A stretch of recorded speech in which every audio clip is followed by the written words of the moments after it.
শীতের দিনেই না সন্ধ্যা হলে মনে হয় কিছু না কিছু একটা বানিয়ে খাই। তাছাড়া মেয়েও আমাকে বারবার বলছে, মা কিছু একটা বানাও খাই।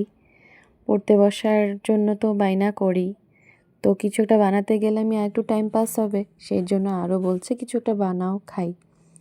তো কী বানাবো ভাবতে ভাবতে ভাবলাম একটু পকোড়া করি, চা দিয়েও খেতে ভালো লাগবে আর ও খেতে ভালোবাসে। তো বাস বানিয়ে নিলাম, একটু আলু কুড়িয়ে ধনেপাতা দিয়ে বেসন দিয়ে মেখে পকোড়া। তারপরে উঠে গেল আমার ছোট্ট পুচকিটা।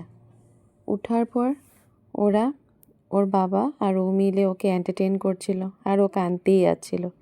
জানি না কেন আমি চা খেতে বসলেই বা ভাত খেতে বসলেই ও উঠে কান্নাকাটি করতে থাকে।